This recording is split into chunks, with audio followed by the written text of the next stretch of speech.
अगर तुमसे कोई कहे कि इंसान समय से आगे या पीछे जा सकता है तो तुम शायद पहले हंसोगे या फिर इसे साइंस फिक्शन समझोगे।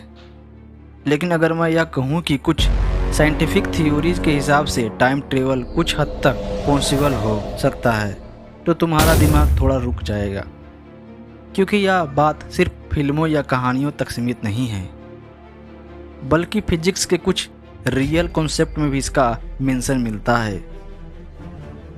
और यह चीज़ इसे और ज़्यादा रहस्यमय बना देती है। समय को हम सब रोज़ महसूस करते हैं, लेकिन कोई इसे पकड़ नहीं सकता। हम कहते हैं कि समय आगे बढ़ रहा है, लेकिन समय सच में मूव करता है या सिर्फ हमारा परसेप्शन है जो घटनाओं को एक सीक्वेंस में देखता है।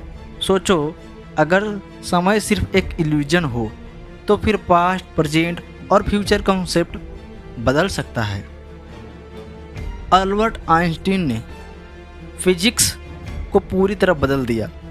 उनकी थ्योरी के अनुसार टाइम और स्पेस अलग चीज़ें हैं, बल्कि दोनों एक साथ जुड़े हुए हैं।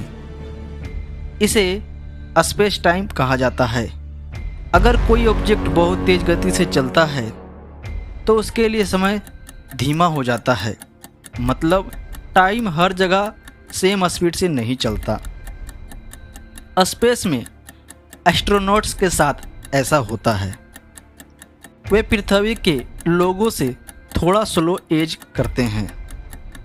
मतलब अगर कोई एस्ट्रोनॉट 1 साल स्पेस में रहता है तो पृथ्वी पर उससे ज़्यादा समय बीत सकता है। यह स्मॉल स्केल टाइम ट्रेवल जैसा इफेक्ट है, लेकिन यह फ्यूचर ट्रेवल का बहुत छोटा एग्जाम्पल है। अगर कोई चीज़ लाइट के स्पीड के करीब पहुंच जाए तो उसके लिए समय बहुत स्लो हो जाएगा, और जब वह वापस आएगा तो पृथ्वी पर कई साल बीत चुके होंगे। यह कॉन्सेप्ट थियोरेटिकली पॉसिबल है, लेकिन प्रैक्टिकली अभी हमारे पास इतनी टेक्नोलॉजी नहीं है। अब सबसे बड़ा सवाल आता है, क्या हम पास्ट में जा सकते हैं? अगर कोई व्यक्ति पास्ट में जाकर कुछ बदल दे तो पूरा फ्यूचर बदल सकता है, और अगर फ्यूचर बदल गया तो उस व्यक्ति का खुद का एग्जिस्टेंस भी खतरे में पड़ सकता है। इसे ग्रैंडफादर पैराडॉक्स कहा जाता है। मान लो तुम पास्ट में जाकर अपने ग्रैंडफादर को रोक देते हो तो तुम्हारा जन्म ही नहीं होगा। लेकिन अगर तुम पैदा ही नहीं हुए तो तुम पास्ट में कैसे गए? यह सवाल एक लॉजिकल लूप बना देता है जिसका कोई फाइनल आंसर नहीं है। कुछ साइंटिस्ट मानते हैं कि अगर पास्ट भी बदल जाए तो नया यूनिवर्स बन जाता है।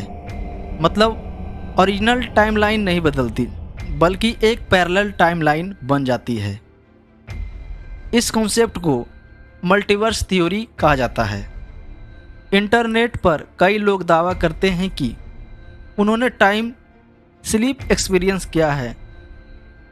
कुछ कहते हैं कि उन्होंने फ्यूचर सिटीज देखी, कुछ कहते हैं कि वे कुछ मिनट पास्ट में चले गए थे। लेकिन इस सब का कोई साइंटिफिक प्रूफ नहीं है। साइंस कहती है टाइम ट्रेवल इक्वेशन में पॉसिबल है, लेकिन इसके लिए इतनी एनर्जी चाहिए जो हमारे पास नहीं है, और अभी तक कोई भी एक्सपेरिमेंट इसे प्रूव नहीं कर पाया। हम टाइम को इसलिए समझते हैं क्योंकि हम उसे एक्सपीरियंस करते हैं, लेकिन अगर टाइम हमारे परसेप्शन का हिस्सा है तो रियलिटी कुछ और भी हो सकती है। कुछ फिलोसोफर कहते हैं कि पास्ट, प्रेजेंट और फ्यूचर एक साथ एग्जिस्ट करते हैं। हम सिर्फ एक डायरेक्शन में उन्हें देख पाते हैं। शायद टाइम ट्रेवल सिर्फ एक थ्योरी हो, लेकिन यह सवाल हमेशा इंसान को सोचने पर मजबूर करता रहेगा। क्या हम समय को कंट्रोल कर सकते हैं? या समय हमें कंट्रोल करता है?